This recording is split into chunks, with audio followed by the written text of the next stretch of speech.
I printed quite a few Christmas cards, all with the same simple design of a Christmas tree. Today I'm showing you the printing process.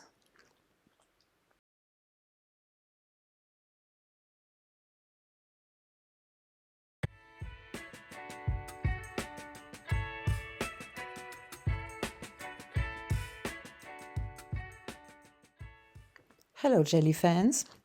I'm showing you today a very simple design of a Christmas tree that I cut from foam rubber, and then using cling film and some fabrics for texture. The next video, which is coming a few days later, will show you how I worked them out to be real unique Christmas cards. So you see me drawing that simple design of a Christmas tree on a piece of foam rubber consisting of triangular shapes, taking care that it matches the size of the cards with the help of a cardboard frame. You can copy my design or look for inspiration on the internet. There are so many nice shapes of Christmas trees there. I am drawing a vertical helpline to keep the tree in balance. That works better.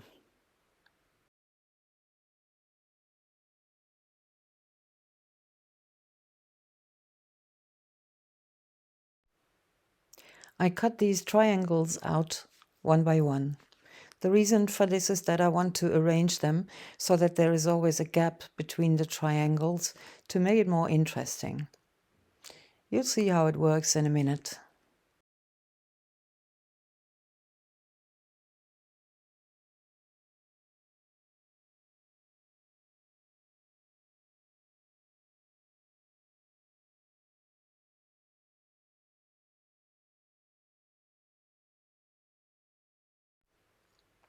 And I'm using that cardboard frame again to test if it's still large enough, and because there's something missing, and that is a star. I need that too.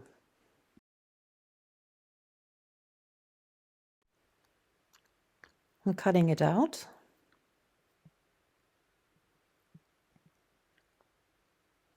And seeing that it looks good on it. It also has a certain distance from the triangulars. Yup, that will work. And I don't want to press these on the gel plate piece by piece. So to make sure I have the correct design there and the correct measurements, I am gluing this to a piece of cardboard and thereby making a regular rubber stamp.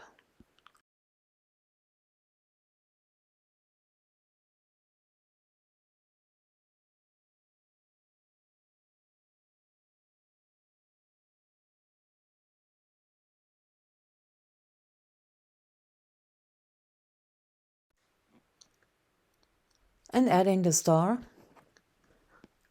waiting for a little while, maybe 20 minutes until the glue has halfway dried, and checking again. I will use this cardboard frame to print through it also. So I am cutting out the whole size, but after that I'm cutting out the Christmas tree for itself, because I don't want the cardboard in the background to make any designs, because I want to do that with other mediums. Sorry, I'm a bit off camera here.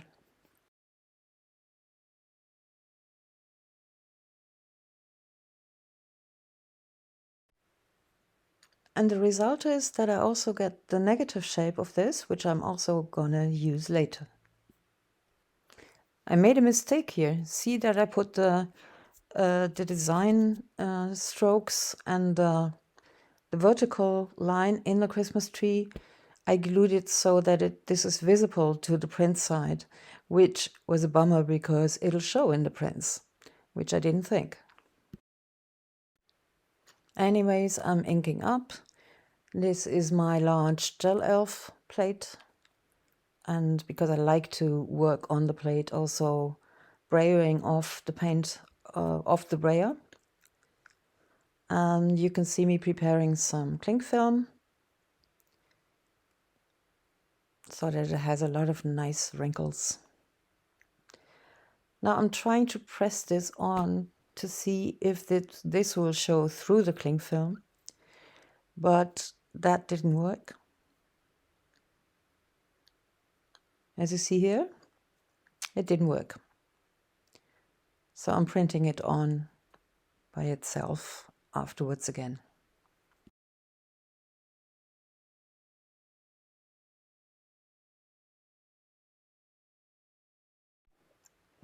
And I'm taking the print through the cardboard frame, which I can register with the tree, so everything is in right shape.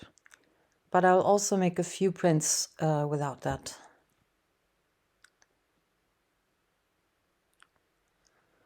Quite nice black and white print. You can see there's a lot of things going on there due to the wetness of the paint, I think, or maybe there was a little water left on the gel plate. Turning to other colors now. This is the transparent brown by Golden. I'm printing with the golden paints as they stay wet quite a long time on the gel plate, so you don't have to print in such a hurry. And I'm putting on the cling film again.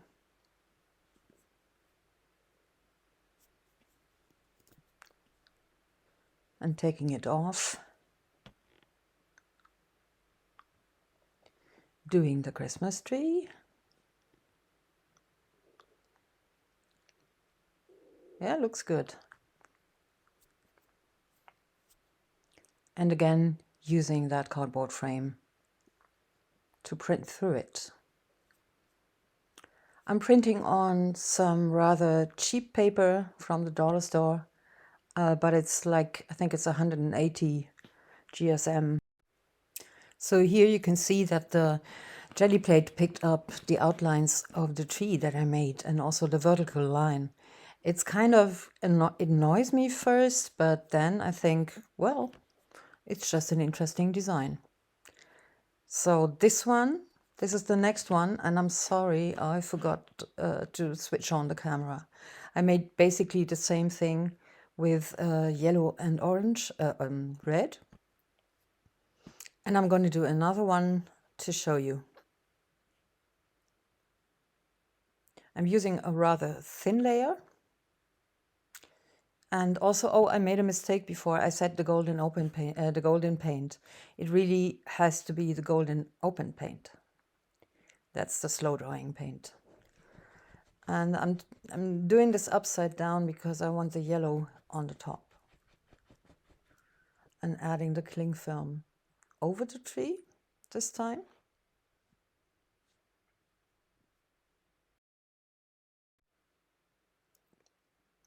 Looks promising. This time I'm not using the frame. I just pull the whole thing, as I can cut the edges anyway.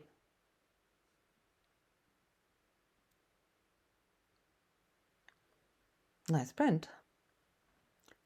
And also that those lines are fading out a little bit, so I won't have it for the next cards, I guess. This is nice, especially the yellow in the star there. So for the next card, I will be using this negative piece that I cut out of the cardboard. And I'm using a green and a Phtalo blue. And I have this wonderful cloth. I've used this in another video. I'll put the link here. And I totally love this fabric because it has a very gentle, very subtle, lacy-like pattern. And I really want to use it more often. Maybe also making some landscapes with it or so. It's just beautiful. Very light layer this time. For this piece of cloth, I think a light layer looks nicely. And I'm just using a tissue to push the excess paint through that cloth. And when you move on the cloth, be careful not to move it too much, or otherwise it will distort the pattern. always brush in one direction. So this is the very subtle outcome. There's also a little bit of a rest of a brownish red, which was probably still on the gel plate, and I like it just fine. And of course I have to add a tree. So I'm inking up black. Don't have to do it all the way. And I'm using this other piece of fabric that I got, which also has a very nice texture. And I'm going through these holes with the deli paper, picking up a little more and cutting that card to the size so I can register better.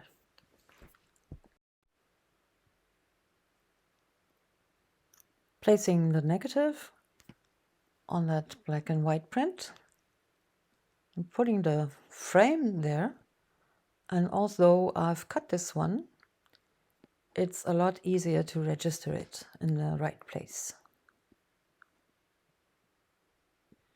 Taking a sneak peek, looks good. Beautiful. This is going to be a beautiful card. Next, I'm inking up with blue and green. Again, a little more paint. And as I still had that paint on the brayer, it mixes rather well. It actually has only a type of blue left. And the cling film again. Very often I use the cling film that I had before just to get some more paint on it. But this time I have a clean one. Looks very good again. That cling film is just, nothing beats this. So beautiful. Especially because I like to work it out so much.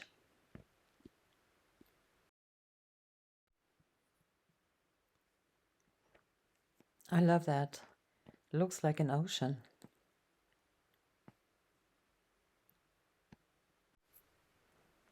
And the tree I'm making with yet another piece of cloth. This one isn't that interesting, but I want to see how it works as a tree. I'm spreading out some black.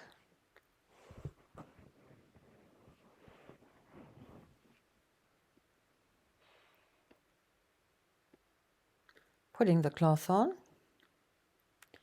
And employing the deli paper again.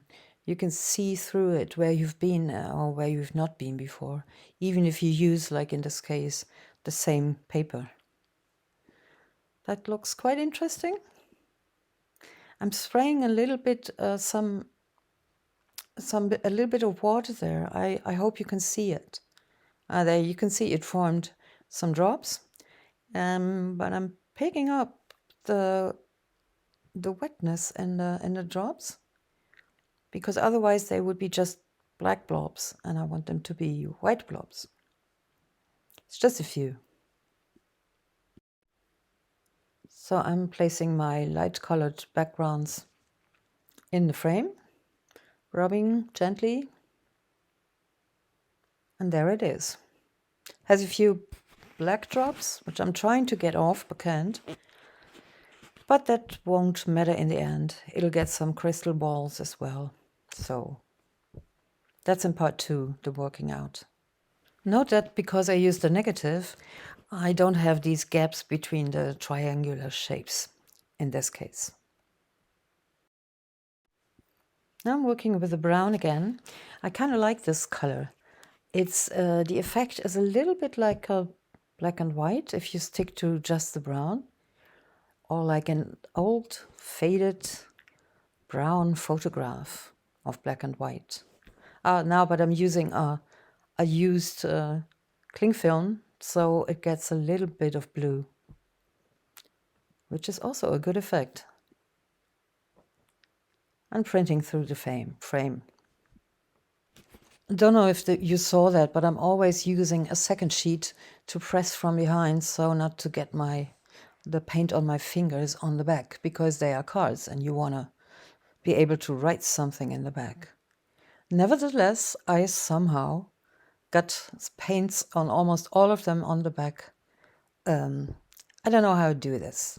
Theoretically, you know, I'm explaining it to you, so when I'm doing it myself, it never really works. I'm just a mess when I'm printing.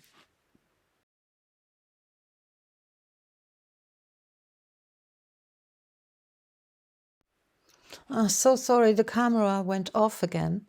And I treated this tree with a little bit of a baby wipe and made round strokes with it, so it has a little bit of texture, fluffy, puffy texture. And now I want to try a stencil that I bought. It is a kind of a writing, but you cannot tell any words. It's just a writing style. And I like it very much. And watch how I do this, because this is going to be the most interesting of my cards. I'm working with what's left, the ghost print, and putting the stencil on, and then brayering on the top through it. And I'm trying to get the shapes of the Christmas tree first. That's a little difficult, and it doesn't work with the star at all. And I'm really not sure how this is going to end up. So what I do is I'm just brayering it on the complete half on the left side, which is going to be super interesting. And I already see that when I take this off, that this is really nice. Happy accident, so to speak. I was not intending to do this. I'm drying it because, as I told you, the Golden Open take a long time to dry, because I'm not sure if some of the paint is already dry. I want to pick it up with a medium. This is a matte medium by Boesner. And I have too much of it, and I just take some off again. And now I'm hurrying it a bit to take the print, because that medium is always fast drying. And this is the print. And I love it. It looks like nothing now, but when I work it out in the next part, this is going to be my favorite. And this is going to be the last print for today, with blue and brown. Mixed a little, but not too much. And I'm just taking the negative of the stencil, and it looks like this. I have a few blue blobs, but yeah, they could fill in nicely. This time I'm making a white tree, and I'm using a stamp that I have with all these bubbles to make a tree texture. Lots of balls on it. And when I print that on, I'm disappointed, because I don't like the white at all, and you can hardly tell it's a tree. So I'm doing some more brown and cling film to print over that. I sped this up a lot because the video is so long already. Yeah, now it looks like this, and I can work with it. So, next time you see me working all these out, that's part 2. I put a link here if it's finished already. And I'm trying to finish it in the next few days, so that you have a little time before Christmas. I should have it ready by Wednesday or Thursday. I'm trying to, okay? This is what you're going to get next time, the workout. So, hopefully see you then. Had a lot of fun with this. Bye.